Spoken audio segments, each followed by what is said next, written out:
आसिम साहब, with holding tax का निफाज हुआ, आपने स्ट्राइक की कॉल दे दी, आटे की सप्लाई रुक चुकी है, आम आदमी की मुश्किलात में इजाफा होगा।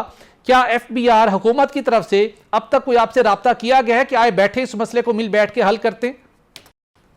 देखिए, सूबाई हुकूमत से तो थ्रू आउट पंजाब के साथ तो हम राब्ते में थे, और पंजाब के फूड मिनिस्टर ने एक हमारी जूम मीटिंग भी हमारे साथ बैठ के भी की, चेयरमैन FBR के साथ, और हमारे तहफ़्फ़ुज़ात या जो इनॉमली आई बजट के अंदर और जो पिछले साल का डिफरेंस आया वो डिस्कस भी हुआ। लेकिन उसके बाद फिर खामोशी है जी।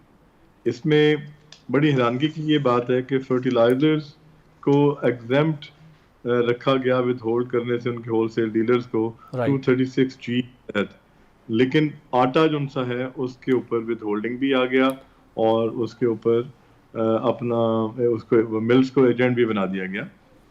ये बड़ा मुश्किल सी सूरत हाल इसलिए है कि हमारे रेट्स जो उनसे हैं जी वो प्रोविंशियल गवर्नमेंट सेटल करती हैं, गंदम का भी, जी आटे का भी। और आपको पता है कि तकरीबन 8 महीने 9 महीने गंदम का इजलास सरकारी तौर पर गवर्नमेंट फूड डिपार्टमेंट करते हैं, गवर्नमेंट के जी प्रोविंशियल होते हैं।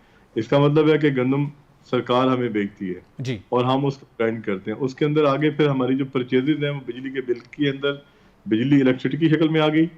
बारदाना जो सा हम लगाते हैं जिसके अंदर हम पैकिंग करते हैं वो मटेरियल आ गया, ट्रांसपोर्टेशन आ गई वीट की, अनलोडिंग आ गई, बाकी सैलरीज आ गई, ये तमाम चीज़ें मिला के, और फिर जो चोकर की प्राइस चूंकि गंदम से कम होती है तो उसका लॉस भी आता है जो हम निकालते हैं जी उस परसेंटेज से कार हमें देती है। तो इसको एक्यूमुलेट करके 1000 रुपया अराउंड ग्राइंडिंग के जो हमारी अदर एक्सपेंसेस आते हैं। अब मैं ये सिर्फ इसलिए डिटेल कर रहा हूँ ताकि नाजरीन को और आपको, जी, आवाम को जरूरी और है, आप बिल्कुल लोग जी। के लिए, अगर 10,000 रुपए की हमें एवरेज गंदम की बोरी मिल रही है जी तो 1000 रुपया उसके ऊपर हमारे अदर एक्सपेंसेस आ गए, जिसमें से 50-60 रुपया सिर्फ ग्राइंडिंग चार्जेस हमारे लिए होते हैं, बाकी सारी परचेजेज आ जाती हैं। तो इस तरह 11,000 रुपया ये सारा सरकारी एक किस्म का बिजली की मद में चला गया, या थैले वाले के पास चला गया, या सैलरी की शक्ल में चला गया, ठीक। और या फिर गंदम की 90% से ज्यादा गंदम के ऊपर चला गया। तो उस पे 5.5 विद होल्ड किया जाए। क्या सरकार ने गंदम एग्रीकल्चर प्रोड्यूस को भी विद होल्डिंग उसको भी टैक्स के ज़िम्मे में ले आए हैं? ऐसा नहीं है, कई दुनिया में ऐसा नहीं है।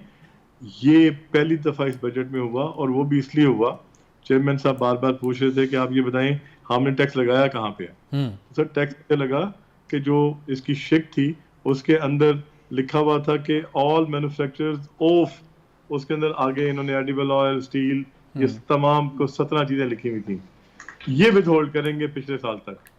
इस दफा क्या हुआ, जी। उन्होंने लिखा all manufacturers of everything whatsoever. अच्छा।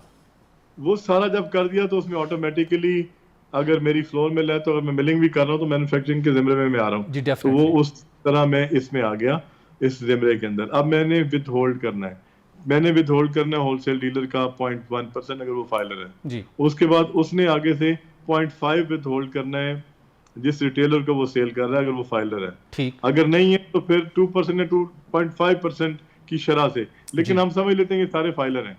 उसके बाद जब पेमेंट मुझे होलसेलर वापस करेगा तो वो ये गंदम के ऊपर और जो मैंने एक्सपेंस बिजली और बाकी चीज़ों पे किया हुआ है इस पे 5.5 विद होल्ड कर लेगा जी और FBR जमा कर देगा। इसका मतलब ये हुआ कि जो मैंने एक्सपेंस किए हुए हैं गंदम खरीदने की शक्ल में और बिजली की बाकी चीज़ों की शक्ल में, उसका 5.5% वो टैक्स जमा करा देगा खजाने में। ये कहाँ का इंसाफ है?